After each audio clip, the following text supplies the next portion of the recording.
Welcome to Jana news. నేను మీ రజిత.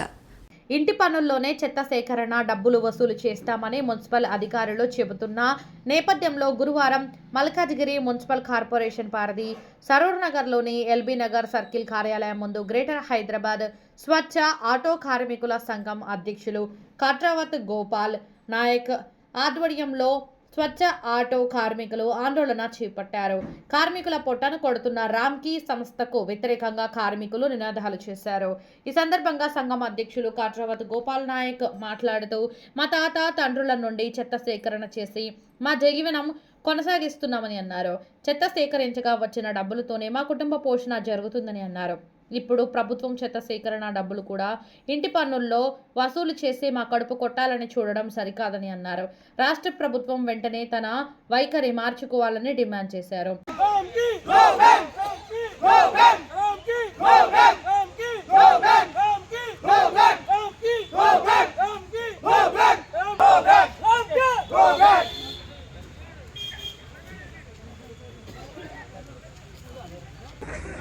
ఈ GHMC circle ఆఫీస్లో ఎల్బీ నగర్ నుంచి ఇంత కార్మికులు వచ్చే కారణం ఏంటంటే, ఇప్పుడు దాదాపు గతంలో 3 వారాల రోజుల నుంచి టీవీ న్యూస్ కానీ లేకుంటే పేపర్లు కానీ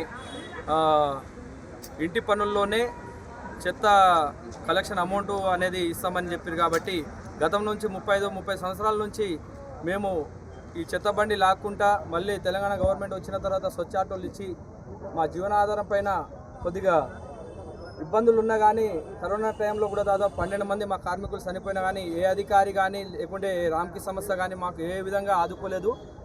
ఎందుకంటే ఇంటింటికి చెత్త సేకరించే 100, 50, 150 ఏదైతే కాలనీవాసులు ఇస్తారో వాళ్ళ ద్వారానే మేము బతుకుతారు, మా జీవన కొనసాగుతుంది, మా భవిష్యత్తు కూడా దానిపైన ఆధారపడి ఉంది.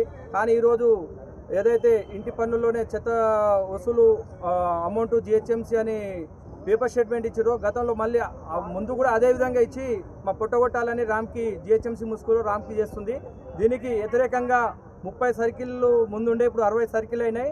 జిహెచ్ఎంసీ స్వచ్ఛ ఆటో కార్మికులు అందరం సోమవారం రోజు హెడ్ ఆఫీస్కి అందరం 30 సర్కిల్ మొత్తం బంద్ చేసి హైదరాబాద్ గ్రేటర్ ఆఫీస్కి అందరం ముట్టడికి వెళ్తున్నాం. ఎందుకంటే రామ్కీ జియోలోంచి ఏదైతే 2009లో ఇంటింటికి చెత్త సేకరణ కానీ లేకుంటే బల్క్ గార్బేజ్ వాళ్ళకు అగ్రిమెంట్ చేసిరో అగ్రిమెంట్ నుంచి కంపల్సరీగా బల్క్ గార్బేజ్ కానీ పెద్ద కమర్షియల్ కానీ ఇంటింటి చెత్త అనేది కంపల్సరీగా కార్మికులు మేమే సేకరిస్తున్నాం గత 35 సంవత్సరాల నుంచి.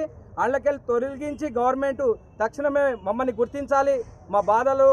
ఎందుకంటే చెత్త బండులు అంటే దాదాపు ఇళ్ళ కిరాయి కూడా ఇస్తలేరు. మేము సమ్లైల నుండి మా చిన్న పిల్లలకు చదివించుకుంటాం, మా బతుకు మేము కొనసాగుతున్నాం. ఊళ్ళో ఏ పని అనేది రాదు మాకు. మా నాయన కాడ నుంచి మా అయ్య కాడ మా తాతల కాడ నుంచి ఇదే పని మీద ఆధారపడి బతుకుతున్నాం. కాబట్టి గత ప్రభుత్వం కూడా ఇదే విధంగా చేసింది. ఇప్పటికైనా అప్పుడు మార్చుకొని జీవో రద్దు చేస్తామన్నారు, చేయలేదు. ఇప్పుడు రేవంత్ రెడ్డి సార్ గుర్తించి ఈ మున్సిపల్ శాఖ మినిస్టర్ కాబట్టి మా చెత్త కార్మికులకు అందరికీ ఆదుకోవాలని విజ్ఞప్తి చేస్తున్నాం, కోరుతున్నాం. Thank you.